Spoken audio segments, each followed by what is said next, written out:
Hai minasang, konnichiwa. Kembali lagi bersama saya Yusuf. Jadi di video kali ini kita akan mempelajari Minano Nihongo bab 2. Ini merupakan seri lanjutan dari Minano Nihongo bab 1 yang pernah kita pelajari kemarin. Dan ini merupakan rangkaian dari playlist yang kita buat untuk pelatihan bahasa Jepang di LPK Jogja Gensu Senta, terutama di materi tata bahasa ya. Untuk materi-materi yang lain seperti kompetensi kaiwa atau berbicara, kita tidak bisa membuatnya di video YouTube karena untuk kaiwa kita butuh platform yang lain dan kita tidak bisa membagikannya di YouTube. Di kompetensi yang lain seperti menulis, membaca itu menggunakan platform yang bisa dua arah, sedangkan yang di YouTube ini hanya satu arah. Ya, jadi minasang buat yang tidak bisa berkesempatan mengikuti pelatihan di LPK Jogja Gensu Senta, silahkan cari bimbingan atau sensei masing-masing atau di sekolah bahasa yang lain. Tapi bagi yang sekitar Jogja ya silahkan hubungi kami. Kami bisa membantu teman-teman yang ingin belajar bahasa Jepang ya. Oke, promosi dikit nggak apa-apa ya. Oke, jadi kenapa kami membuat pelatihan online di YouTube ini karena pandemi COVID-19 yang membuat kita tidak bisa melakukan pelatihan tatap muka. Kita memindahkan pelatihannya menjadi pelatihan online dan kita memiliki dua platform yaitu YouTube yang kita bagikan secara gratis di sini ya. Tapi ini hanya untuk membahas tata bahasa yaitu dasarnya kita untuk bisa paham bahasa Jepang. Namun untuk aplikasi dalam percakapan, terus pelatihan listening atau mendengarkan cokai ya. Terus untuk pelatihan-pelatihan menulis dan membaca itu ada di platform yang lain yang dimana di situ ada bimbingan senseinya. Oke minasang, kita lanjut saja sebelum menjadi panjang ya.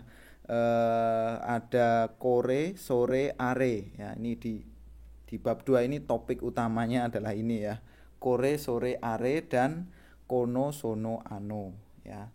Sebenarnya cuma bahas dua ini, tapi yang 3 sampai 6 ini adalah materi-materi tambahan yang juga berkaitan di bab 2 ini ya.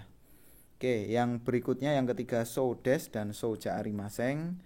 Kemudian yang keempat penggunaan pola kalimat 1 k, kalimat 2 k. Kemudian yang kelima adalah penggunaan partikel no. Yang keenam penggunaan ekspresi so desu ka gitu ya. So desu ka. Oke. Kita lanjut ke materi ya. Coba kita kupas satu persatu. Yang pertama adalah kore, sore, are. Ini, itu dekat, itu jauh. Mungkin yang tahu bahasa Jawa bisa sering mendengar ya. Ada iki, kui, kae. Iki, kore, kui, sore, dan are. Itu kae gitu ya. Nah, ini, itu dekat, itu jauh. Kore itu adalah kata tunjuk di mana dekat dengan pembicara, jauh dari lawan bicara. Sore itu dekat dengan lawan bicara, jauh dengan pembicara. Dan are itu jauh dari keduanya.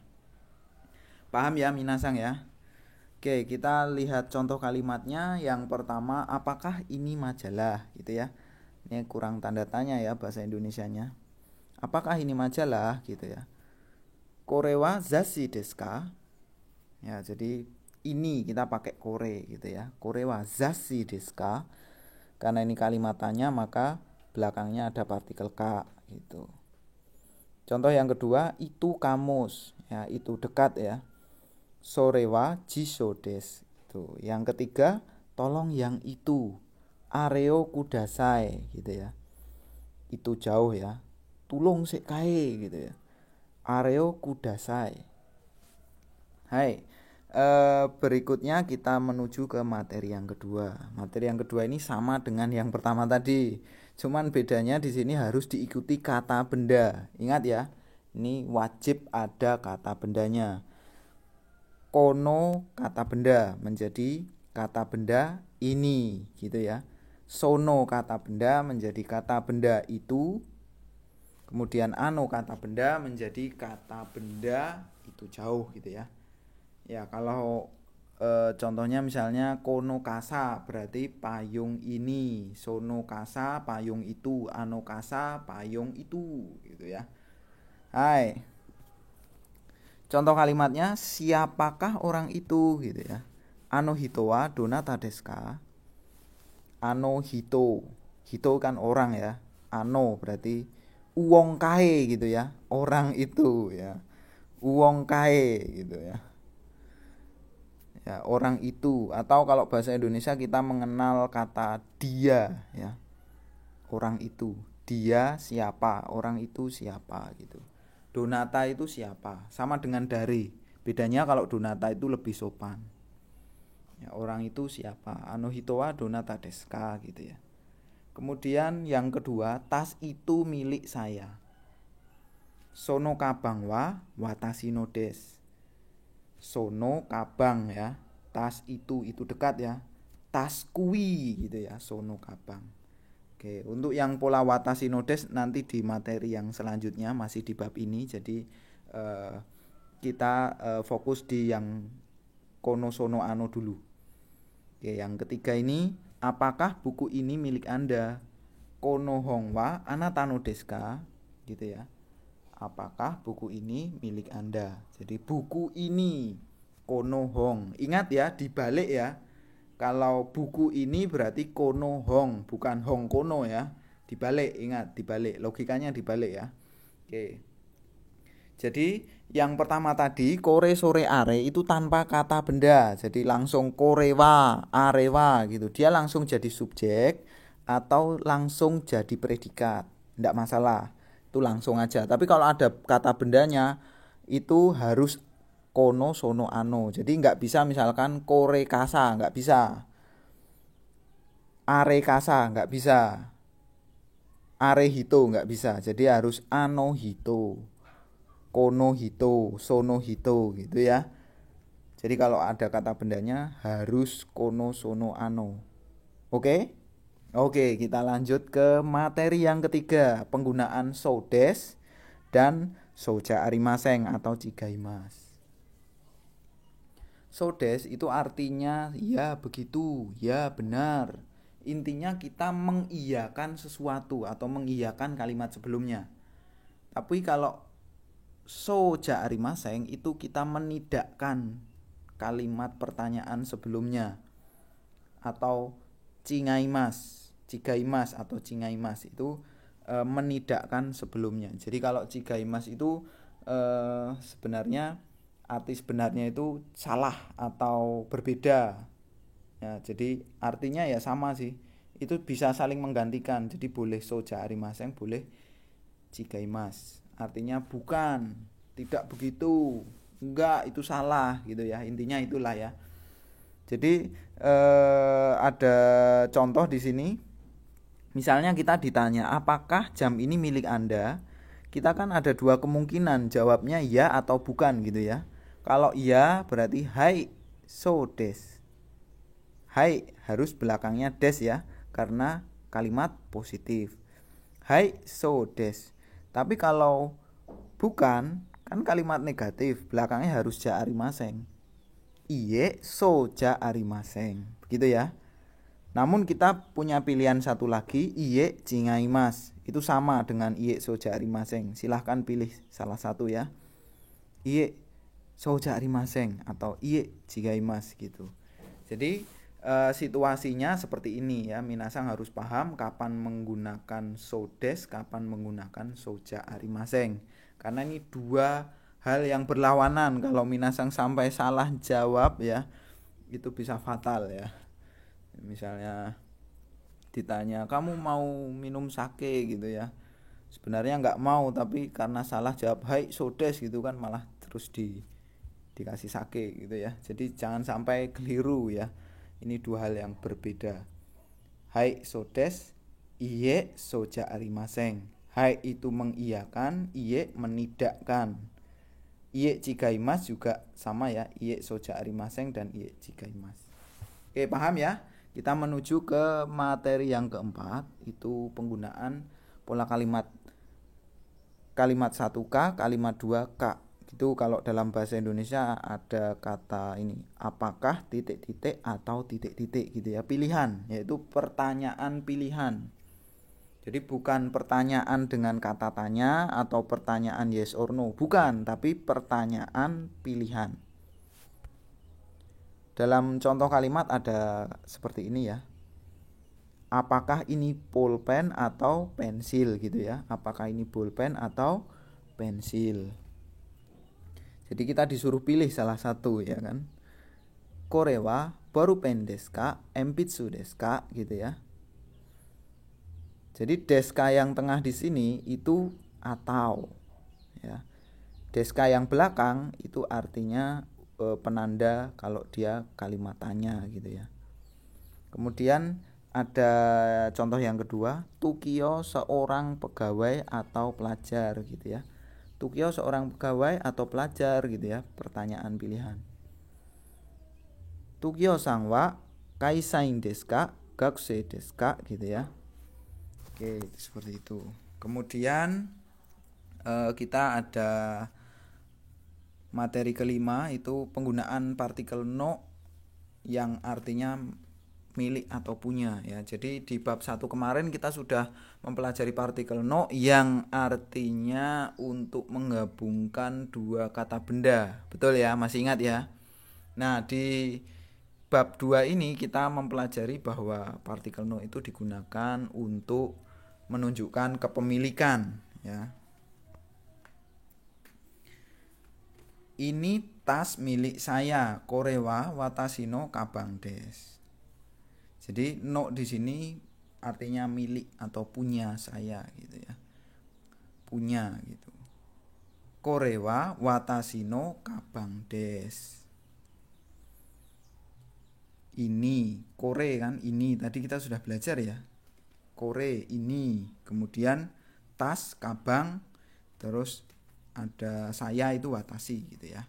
Jadi ingat ya, kalau untuk partikel no itu dibalik ya. Jangan kabang no watashi, itu salah. Jadi yang punya atau pemiliknya itu di depan. Kalau bahasa Indonesia kan yang pemiliknya ada di belakang ya, tas milik saya gitu ya. Tapi kalau bahasa Jepang itu dibalik. Watashi no kabang. Jadi bendanya itu di akhir, pemiliknya ada di depan. Kemudian yang kedua, apakah itu tas milik Busumi gitu ya. Apakah itu tas milik Busumi? Itu bahasa Jepangnya menjadi Arewa Sumi-san no kabang desu ka gitu. Arewa Sumi-san no kabang desu ka. Jadi dibalik ya. Sumi-sang dulu karena Sumi yang punya, kemudian tasnya itu setelah no, Sumi-sang no kabang itu, bukan kabang no Sumi-sang, salah ya itu ya. Oke. Jadi itu penggunaan partikel no di bab 2 ini menunjukkan kepemilikan. Materi terakhir di bab 2 ini ada ekspresi so desu ka gitu ya. Ini bukan kalimat tanya ya. Ini bukan kalimat tanya, walaupun di belakangnya ada partikel ka, namun ini bukan kalimat tanya. Ini hanya sekedar tanda bahwa kita mengikuti pembicaraan. Kalau bahasa Indonesia kita punya oh gitu gitu ya. Oh ngono gitu ya kalau bahasa Jawanya. Oh gitu gitu ya. Jadi so desu ka gitu. Jadi intonasinya jangan so desu ka, jangan kayak orang nanya, tapi intonasinya itu menurun. Ah, so desu ka gitu ya. So desu ka itu bukan so desu ka. Salah itu ya. Itu malah nanya, itu mempertanyakan. Kalau so desu ka itu kayak masa sih gitu ya. Jadi jangan sampai keliru, intonasinya itu menurun. So desu ka gitu. Contohnya, mobil ini punya Anda. Bukan, itu bukan ya, bukan. Itu punya Alisa gitu kan ya. Terus kita menjawab atau mengikuti pembicaraannya dengan oh gitu gitu ya. Oh gitu, karena kita habis dikasih tahu gitu ya. Nah, bahasa Jepangnya menjadi kono jidosha wa Anata no desu ka? Iye, chigaimasu. Arisa-san no desu, gitu ya. Terus kita so desu ka gitu. So desu ka. So desu ka. Oh ngono gitu ya. Oh gitu gitu ya. So desu ka. Bukan so desu ka gitu. Bukan nanya ya. Itu kayak mempertanyakan ya. Jadi hati-hati untuk intonasi juga perlu diperhatikan ketika melakukan percakapan dalam bahasa Jepang ya, karena salah intonasi juga bisa salah arti juga. Tapi yang penting minasang harus latihan ya. Latihan yang pertama, latihan menghafalkan kosakata. Nah, supaya bisa cepat hafal gimana? Ya, kosakatanya dipakai. Dipakai untuk apa? Dipakai untuk membuat kalimat, ya. Dipakai untuk mengerjakan soal dan dipakai untuk role play percakapan bersama sesama pembelajar bahasa Jepang maupun bersama sensei gitu. Ya. Oke ya Minasang, jadi itu semua ya materi-materi yang ada di bab 2 ini. Tentu saja materi tata bahasa ini masih sangat kurang jika ingin bisa lancar berbahasa Jepang. Namun ini merupakan dasar kalau kalian atau Minasang ini menganggap remeh tata bahasa itu juga tidak bagus, karena ini merupakan dasar dalam berbahasa. Jadi setelah mempelajari tata bahasa, Minasang bisa bereksperimen atau berkreativitas ya dengan membuat kalimat-kalimat sendiri ya, tidak hanya yang ada di buku namun berimajinasi dengan kalimat-kalimat sendiri, kemudian diucapkan kepada sensei atau diucapkan kepada sesama pembelajar atau teman yang sama-sama lagi belajar bahasa Jepang.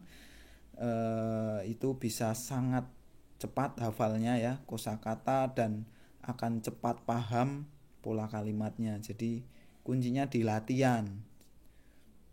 Makanya materi tata bahasa yang ada di rangkaian playlist video-video ini hanyalah dasar. Nanti Minasang harus latihan mandiri maupun bersama sensei gitu ya. Oke, sebelum menjadi panjang makanya kita akhiri saja ya. Terima kasih telah menonton. Apabila ada pertanyaan jangan lupa tulis di kolom komentar, dan bisa langsung juga tanya langsung sama senseinya masing-masing ya. Dan terima kasih. Saya akhiri. Assalamualaikum warahmatullahi wabarakatuh. Sampai jumpa di video berikutnya. Ja mata ne minasang. Bye bye.